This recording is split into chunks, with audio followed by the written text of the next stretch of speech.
Hello and welcome to this episode of the Fortnightly Dispatch, brought to you by the Baker Street Irregulars. I'm Steve Doyle and I'm your host. So one of the great joys I have in doing this podcast, as I've mentioned in previous episodes, is not only getting to speak with distant friends who I only get to see otherwise once or twice a year, but also introducing these friends to you. They're all people who are fascinating and fun and intelligent, and I'm excited to bring them to your attention and introduce you to them. Today, I want to introduce one of my favorite Sherlockian friends, Bonnie McBird. Bonnie splits her time between California and London. She's in London now, and she has had a fascinating screen career. Bonnie has had a long career in Hollywood as a screen development executive for Universal. She's got 3 Emmy Awards for her work, documentary work, and screenwriting. She teaches screenwriting for UCLA right now. She's also an actress, an artist, a book writer, which we will talk about coming up. She's the successful author of a series of Sherlock Holmes novels. She is a fascinating person, and I am very excited to introduce her and bring her to the show. So without any further ado, hey Bonnie, welcome to our show. It's so nice to see you today. It's great to be here. Now, part of the great pleasure of this ongoing series is that in this sort of lockdown age that we're in, a lot of people don't travel. And of course, there's no live events. And so I get to see and speak to all my Sherlockian friends, no matter where they are. But I know that you're not close. Where are you coming to us from today? I'm coming to you from London, actually. And I'm on a street called Chiltern Street, which is 1 block off Baker Street. Well, you are right there. I'm right there. In the neighborhood. I can see right out my window the entrance to the Baker Street Tube. Wow, isn't that something? That's great. Well, we have so much to talk to you about today, so we're just going to dive in. As I mentioned in our intro, you have a very long and varied career and experience in the arts of all kinds, and so we're just going to go. But first, I want to talk to you a bit about how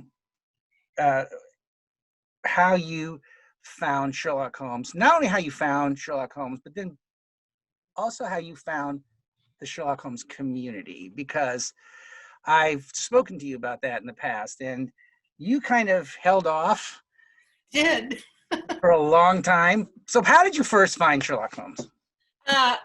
In the library, in the public library. My mother used to take me to the library twice a week, and I was an avid reader as a little teeny kid. And so I read all of Sherlock Holmes at age 10.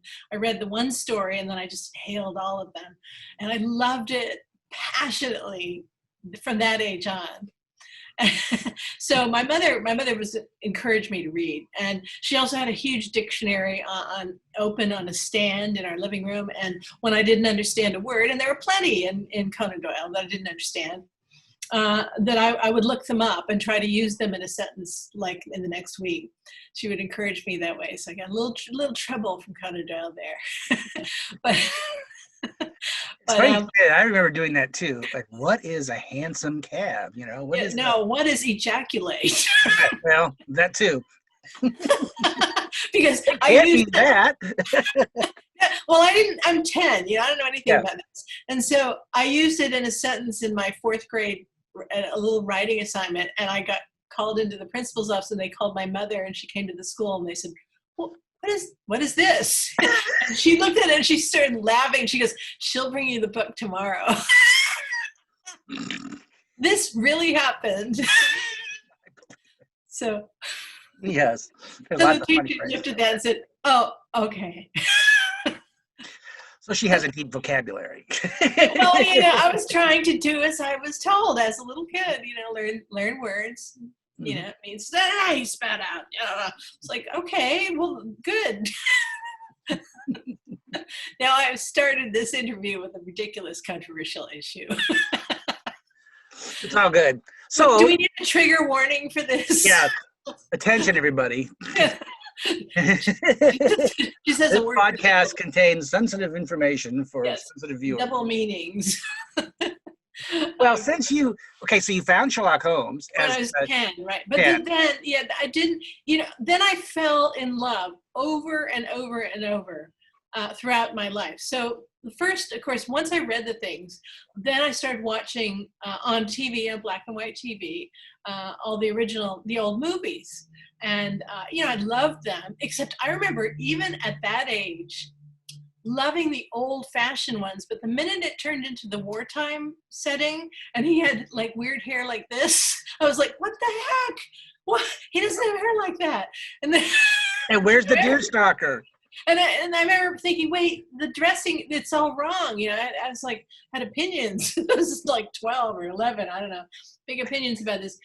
And then I kept liking it. I liked young Sherlock Holmes. I liked what else did I see throughout the years? Many different things. Then when I was at Universal, in the 70s when Nick made his movie there.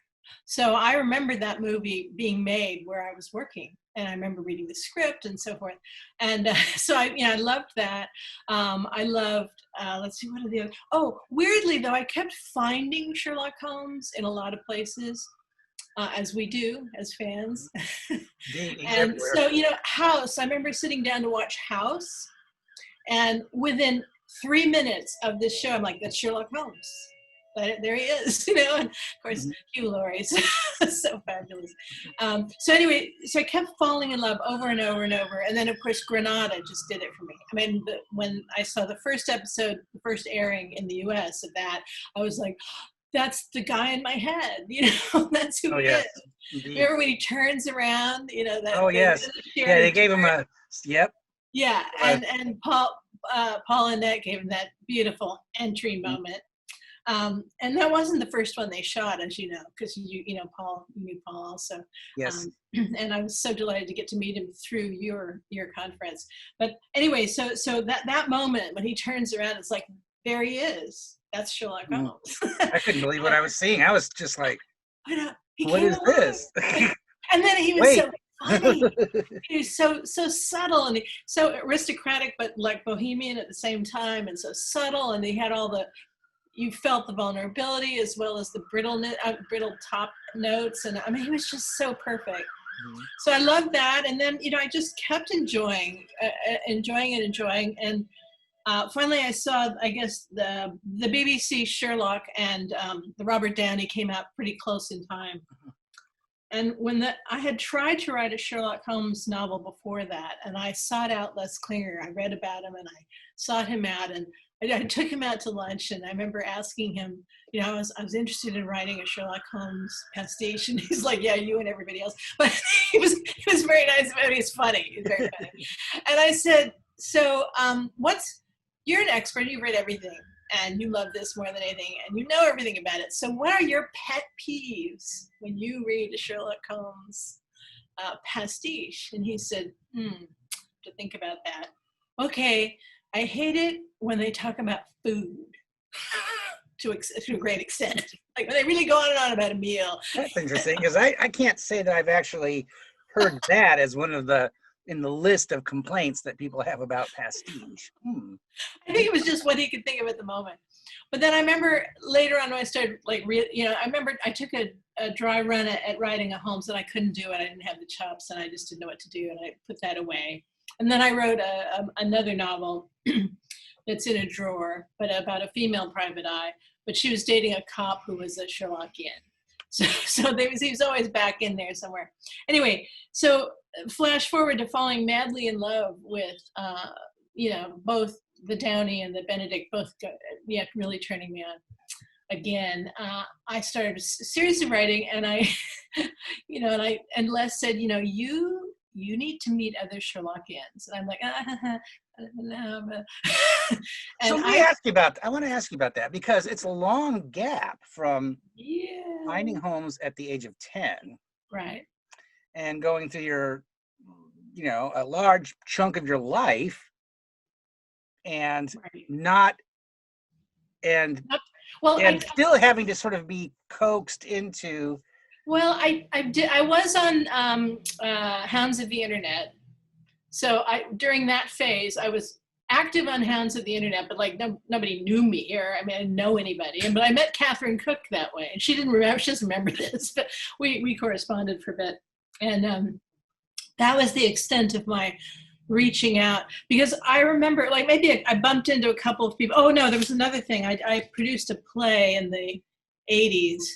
And then I decided that since the stage lost a fine actor in Holmes, I decided to invite the local Sherlockian Society, which was Sean Wright was running it.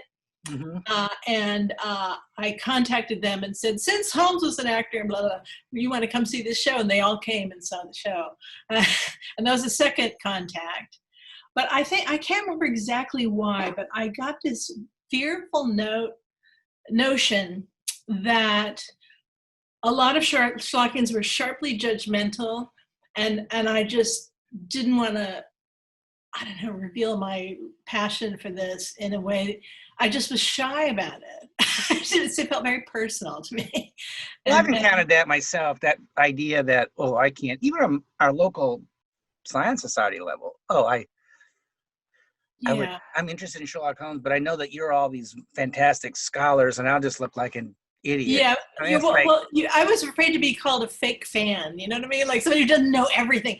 And it's interesting how every person comes to this stuff with a different set of strengths and weaknesses. And some people have that kind of prodigious memory, like Holmes, and actually, like my husband has this kind, where he can read something and just remember all of it. I don't have that. I do not have, and so I thought I'm going to get caught up on details. I'm going to get things wrong.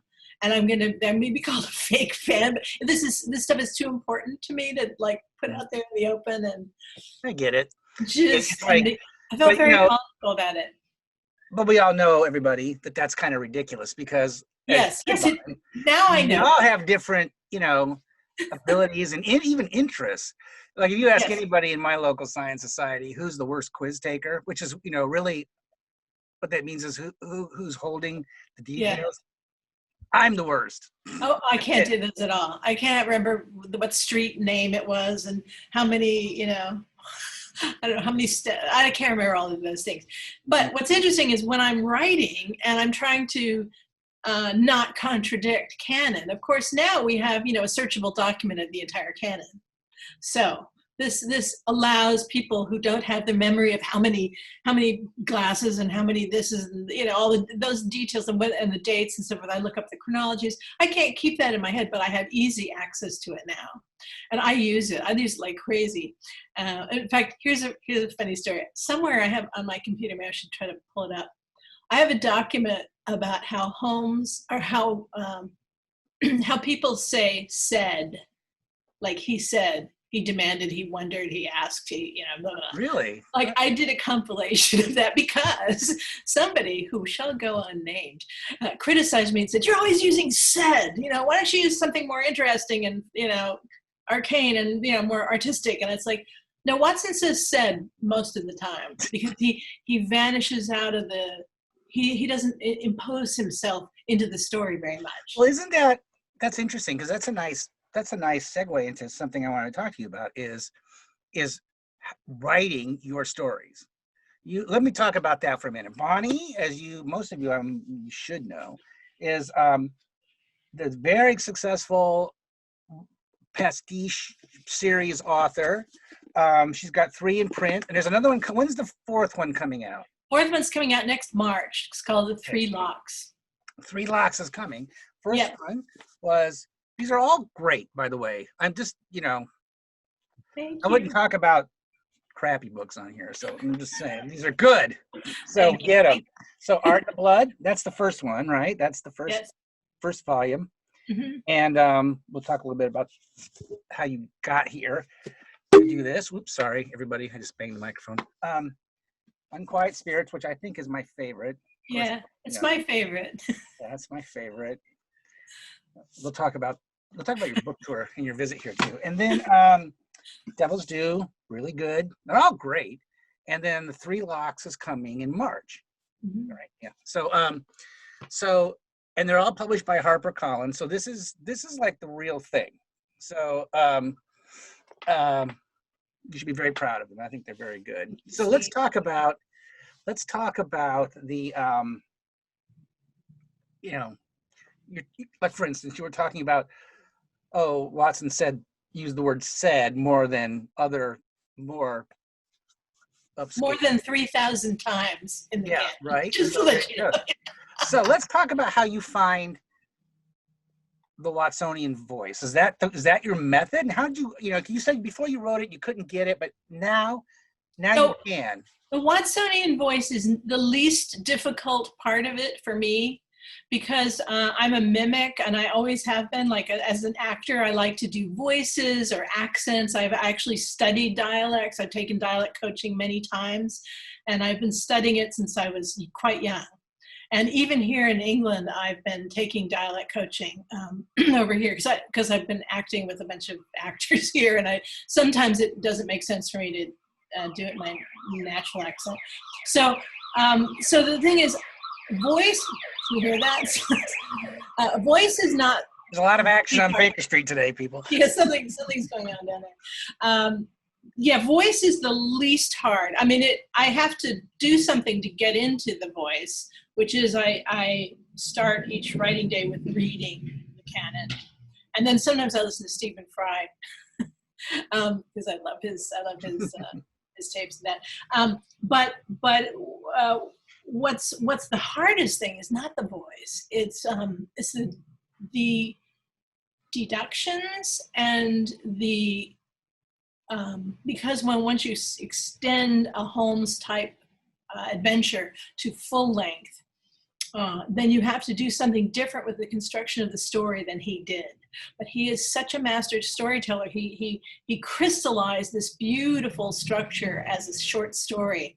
And so you start to unravel that, and you can undo the whole feel of it. Because the other thing about Arthur Conan Doyle is that he's tremendous, natural storyteller, but he has pace.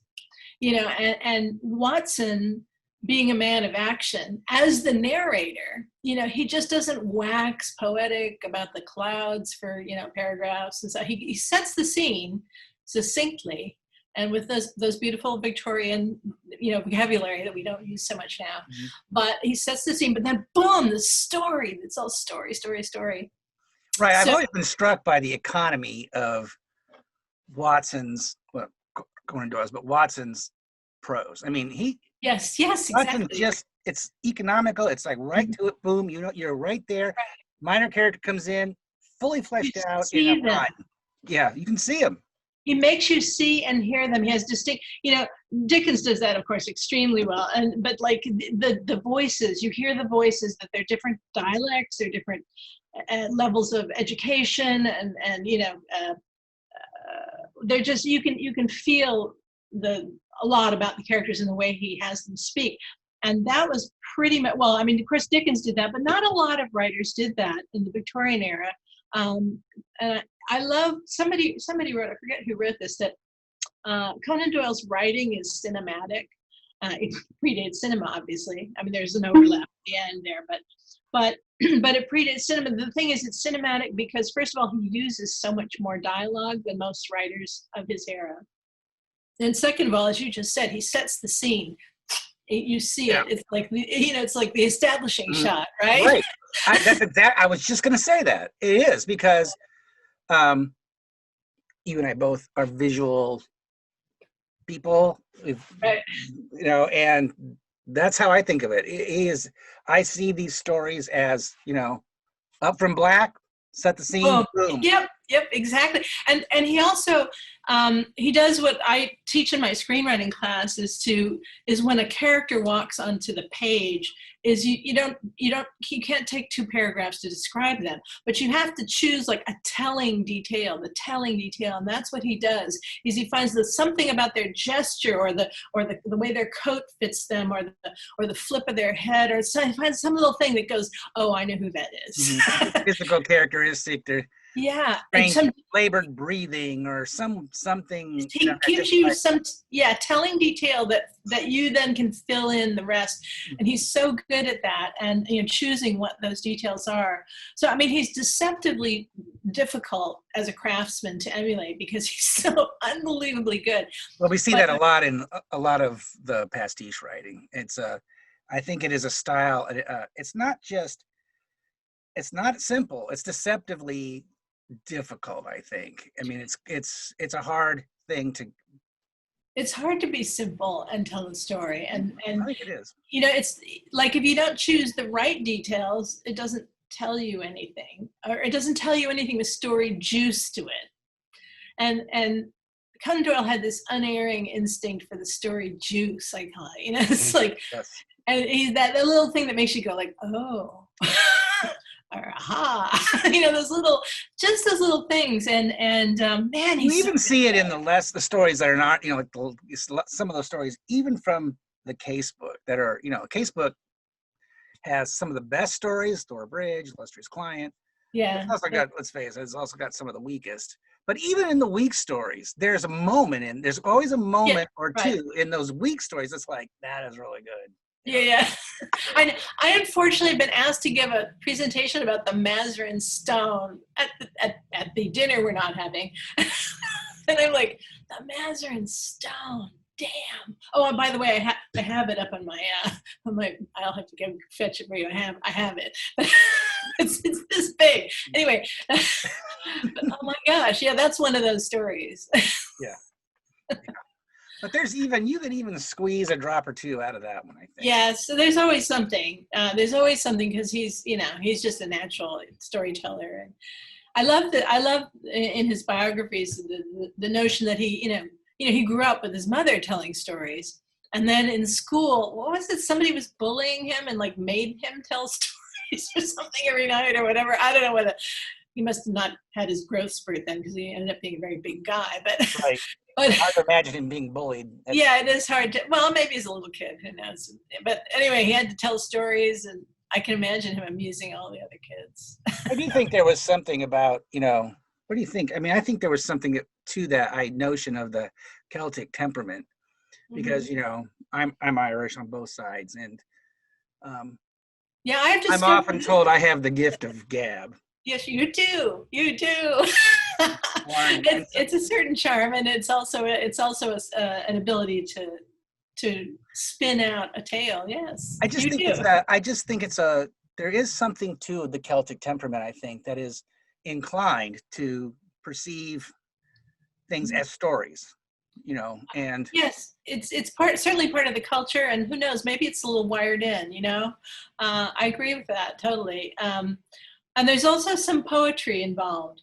And, it's interesting because I don't think you think of Holmes, the Sherlock Holmes canon, as being poetic, but some of his really short descriptions are poetic, and they're almost like haiku, in that in just the smallest amount of lines, he just creates this entire picture. And I guess, Conan Doyle did write apparently some poetry, some of which has been described as being kind of mawkish, but poetry was a part of everybody's life back then. Everybody read and recited poetry. That was part of their training. Wrote poetry. And they all wrote poetry. Yeah, I don't know whether that's Celtic or what, but well, that is part of that is just the age they lived in. They didn't have a lot of. We're awash, I think, in media of all kinds, and but that writing was the media at that time. Yeah, definitely. It was and you sort of entertained yourself that way, but also I think you processed things, and I'm always struck by that story. I mean, it's earlier, but I'm always struck by that story in, of how Mary Shelley came to write Frankenstein. They're all sitting around, it's raining, they're stuck in the castle or wherever Yeah. and they just entertain themselves by, let's all go Right. write ghost stories. Yeah. And, How wonderful is that? Because they didn't go back up to their room and fire up their iPad and play games. right, exactly. This is what you do. Let's go. Yeah. How much write time? a horror story that echoes down through the centuries after that. Right. Just casually. Yeah. Just toss one up. Yeah. I love. Sorry. Oh, go ahead. I love the notion that that science fiction was invented kind of during the Victorian era because I did a talk once about this, about the whole notion of change changed at that point, because prior to the 19th century, you could be pretty much assured that your life would be pretty close to what your grandparents' life was and their grandparents. You'd be cooking the same, and you'd be traveling the same on the horses on roads, and everything was kind of the same. Styles would come and go, et cetera. But how you lived didn't change very quickly. But all of a sudden, in the 19th century, trains, watches, all of steam power, industrialization, these huge things caused everything to change. And people all moved to the cities, and things, whole industries were upended, and suddenly whole industries were created. Yeah, and were created, exactly. But the tumultuousness of this amount of change for people who had over hundreds of years had not changed very much, made them realize that, wow, the future is not going to be what we have now. It's going to be different. And then they started to imagine it, and then they started to project out from it. And that's, I think, Mary Shelley and all those people started to write, fantastic fiction for the first time ever. Mm-hmm. Hey, Bonnie, I just noticed the clock. We have to take a quick break to get a word from our sponsor.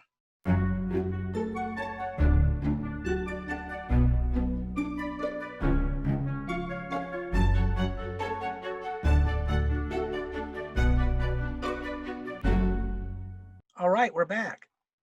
Well, I want to talk about, I remember when I'm going to just fall back for a moment to when you did enter the Sherlockian community, because I first met you, I think it was in Minnesota. I don't know if you remember. Yeah, I think so. It was at one of their conferences 2 or 3 back. I don't know how long. Yeah, yes, uh-huh. And I remember, I don't know who introduced us, or if you might have been at the McCurris's house. Could have been. It might have been. And I just remember you saying, I just remember clicking right away. And then I remember you saying, yes, I've been a Sherlockian, but this is my first thing I'm coming to. And I was like, oh, and you credited Les Klinger's influence on you for that. Yeah, he told me I should get out there and meet people, and I should absolutely do this. He said to me, you'll make your best friends this way. And I'm like, really? And he was right. He was totally right. And he amazing.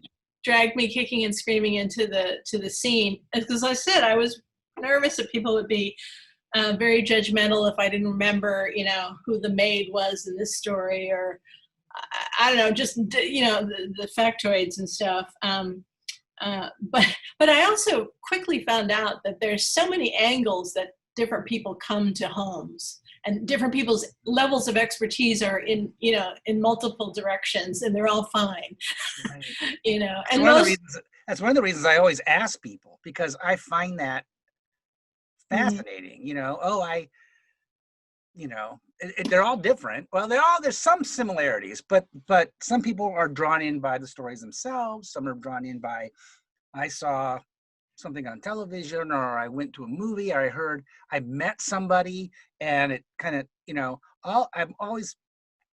It was interesting for me when I first read the stories. I totally connected with this character. I mean, a 10-year-old girl in California, and here's this, kind of strange man taking drugs and solving bloody crimes in London. It's like, what's the connection there?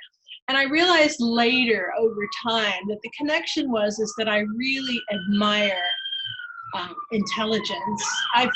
That is, intelligence is probably the top criteria of me for liking people, basically. Mm-hmm.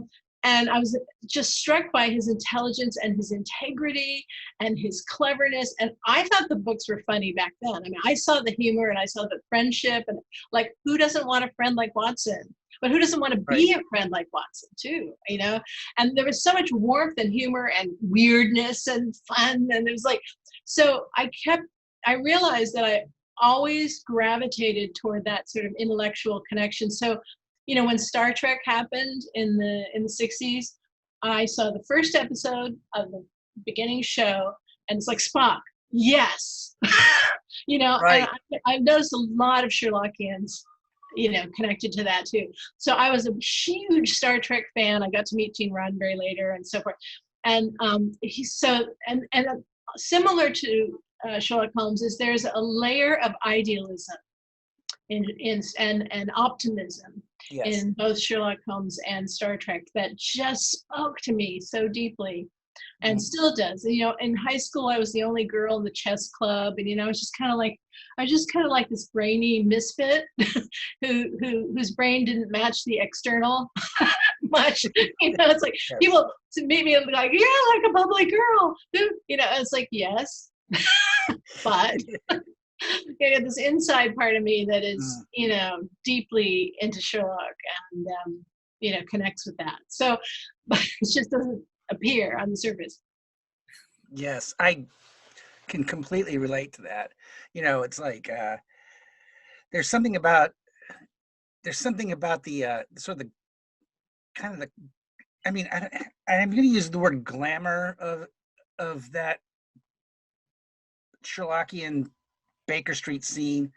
I mean, even you wouldn't normally think of two middle-aged bachelors sitting around while thunderstorms outside reading and as glamorous, but there's some kind of romantic, and I don't mean romantic in a romantic kind of way. I mean in a romantic sort of, you just want to be there, right? There's something you just know right around the corner something's gonna happen. Big trouble, big trouble. Big trouble. The door, there's gonna be a knock at the door, and you're like, here we go, you know? Yeah, right, exactly. About that. And the book ending, especially how so many stories start and end in 221, the book ending of that is so satisfying, you know, as a storytelling thing. But also, as you said, we want to be in that room. Because I also think besides, I mean, I love these two men. I just love them so much. And I have to say that writing in Watson's voice is a sheer pleasure. I like being in his head. I like this guy. Totally like this man, and so we like these two guys so much that it's just a delight to be in their company. And you know, the depth of their friendship is, to me, remarkable. I mean, that's, you know, when you read and then you see it on the screen in the Granada adaptation, which I think is just spot on. Yeah. The you know, Watson talking about, you know, he will always be the best and wisest man I've ever known. I mean, that is. I know, it makes everyone cry when they right? Seriously. Me too, Watson. I know. No, it's a very, to me, their characters, they are literary characters that like no other. I can't think of any, you know. Well, I mean, there's a reason that it's the most famous character in all of literary history. There's a very good reason for that. I mean, it's a masterful creation, so complicated and yet so accessible in some ways, accessible and inaccessible, both. You know, I love that he himself is a mystery. We really don't know everything about him, and that he's troubled. He obviously had something wasn't great at home. Obviously, as a kid. I mean, we don't know what. He's not like damaged goods, really, but a little bit. But there is some weirdness. There is some weirdness. There's a sense that he's suffered some damage. And so as a writer, it's interesting, you know, I'm so tempted to mine that and try to create. And I feel like in my books, I try to maybe shine a tiny bit of light, but not very much. To me, to your credit, you've never made a book about that. You know what I mean? No. I've hinted at a few things that might have happened that seem to totally fit with canon. but it doesn't explain everything. Because if you explain everything, that would ruin it. Oh, I think you're right. That takes the mystery. Oh, now, okay, it's all explained now. Yeah. Yeah. Yeah. No, and I don't want to, so I have, so especially interestingly, you like the Unquiet Spirits best. There is a story that comes out about him as a younger man, but even that has mystery in it. So in other words, there were feelings of his, but we're not quite sure what they were. There was something deep and important to him, and he was hurt in this story, but it doesn't try to explain everything about him, or I feel like that's a line that shouldn't be crossed by people who are trying to, create things that fit with canon. The mystery is part of the pleasure of it. I think so too. I agree. And, it's funny because let's talk about Unquiet Spirits for a minute, because I'm watching my clock and time is flying, Bonnie. You won't believe it. But so I want to talk about, I'm going to use Unquiet Spirits as a example in your life. Isn't it amazing how this hobby or this pastime has opened doors to experiences and people that I cannot imagine having had otherwise? And when I think of you and Unquiet Spirits, I think of your research in Scotland for that book. So talk a little bit about that and just that whole idea in general. Sure. Well, I got the title for it was the first thing that came to me, and I thought it had to do with ghosts and Scotland, but then spirits as in alcohol.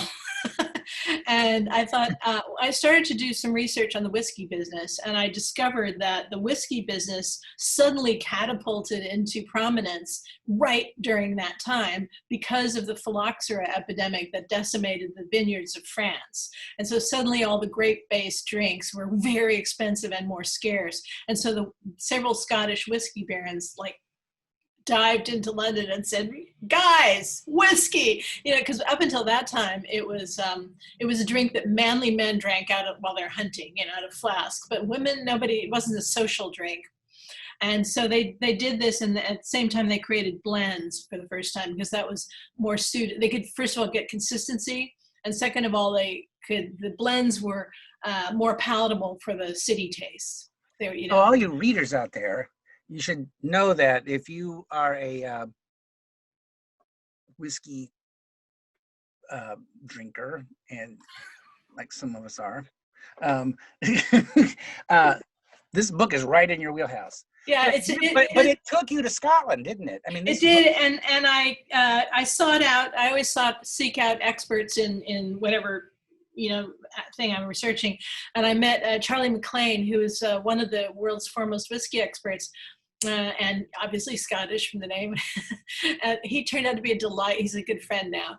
And I met him, and we talked a lot about whiskey, the whiskey business. He suggested which distilleries I should visit, including one on the island of Islay. It's spelled Islay, but it's Islay. But anyway, that has the 19th century equipment extant. It's working, that they used the 19th century. So I went there and I photographed that and asked all kinds of questions, and some of the machinery of that is in the book, because it's quite funky and interesting. Very interesting. Yeah, but this guy is such a nice man, and you're right. I think this hobby, I guess you call it, or this interest, this passion, brings us to all these other levels. Oh, I should also mention for Unquiet Spirits, I also visited an old laboratory, or an old museum that was filled with diseased body parts that were rare diseases,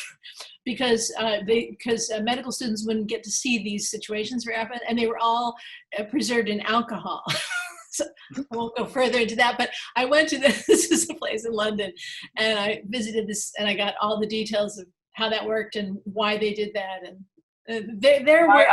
what other activity would take you there, right? I mean, as fascinating as it is. It really is. And for the last book, I was running along the muck of the foreshore of the Thames with the guy that knew every bit of the history of it. So, I mean, I love I have a passion for this kind of these arcane threads of history, and I just love it. Well, and think of the people we met. Like you mentioned our mutual friend, the late Paul Annett. Yes, So yes. Paul was the original director of the Granada television series, season 1. Yes. He really set the tone for that whole show, as you know. We had him here for a couple of our Gillette to Brett conferences back. He came, he was the featured speaker. Yeah. And it's one thing to have a speaker come, you meet them and right. To have that happen. But it's another thing to actually come out of that experience friends. Yeah. And that happened with you too, right? I mean, you and he stuck, right? He and I became quite good friends. Actually, we saw theater together, and his wife is my friend now. We actually go to theater and do things together. And I was very unexpectedly asked to speak at his services when he died. I wasn't expecting that, but what I spoke about was his experience at your conference, Steve, because it was a highlight for him.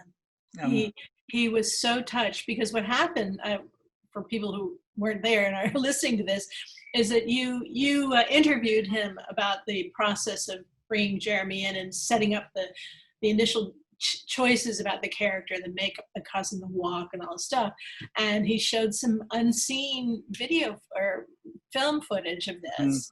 And the whole audience, was just beside themselves. He was flooded with compliments and praise, and people. Anyway, he was definitely the star of this thing, and he remembers this so well, and he remembered it, and he was very, very moved by it. Well, thank you for sharing that with me. I know we were honored to have him, and I didn't really invoke his name, He was pretty. He was an amazing. I just wanted to use him as an example of the extraordinary. Yeah, well, he was so lucky to encounter in this hobby. Yes, exactly. I found that definitely to be true, and also whole threads of research get very interesting when you're working on these kind of books. Of that I have no doubt. But we're getting close to the end of our time, unfortunately. But I would be remiss without asking you about that violin I see laying on the. Oh yeah, okay. The violin. There's one back there, but that's not the one I'm thinking. No, that's what I'm practicing on badly. This one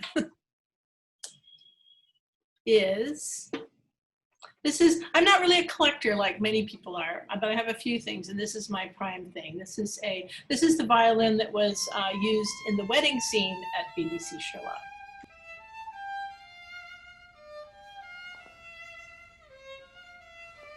Yeah. So, I know, it's pretty. Screen used.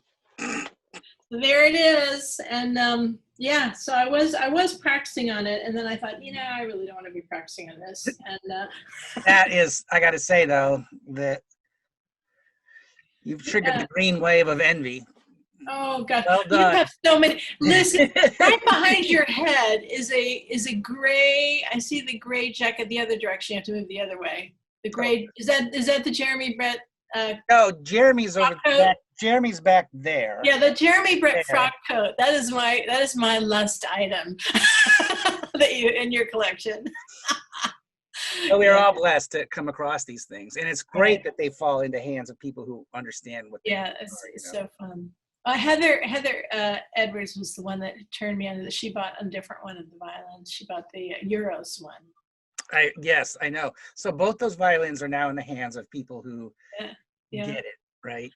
Yeah, I was very, very thrilled. It's just so fun.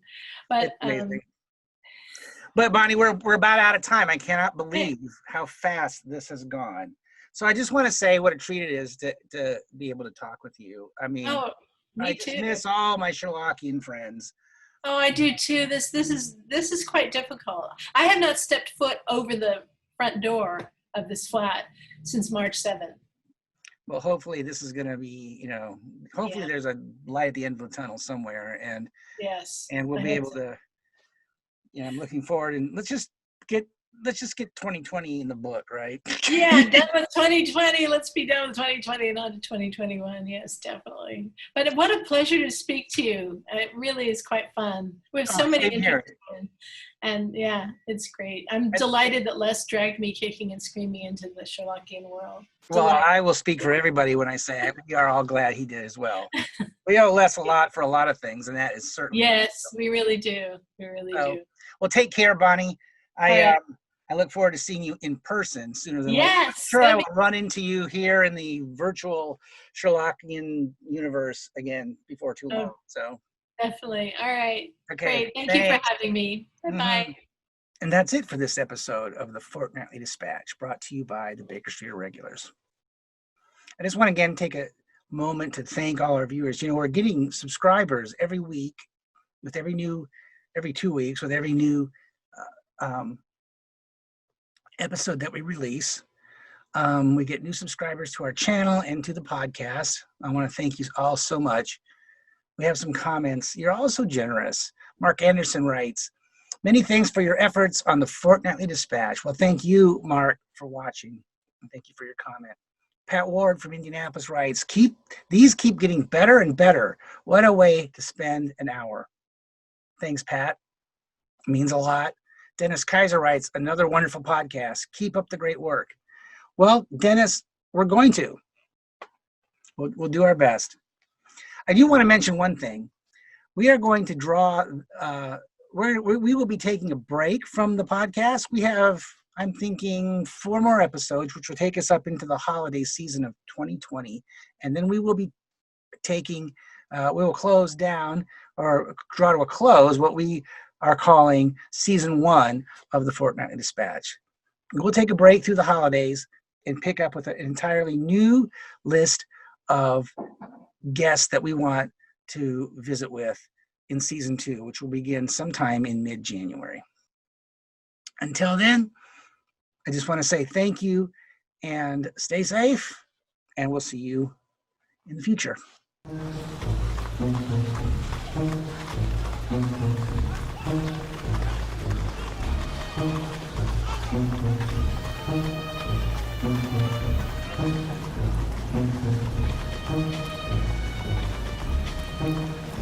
Thank you.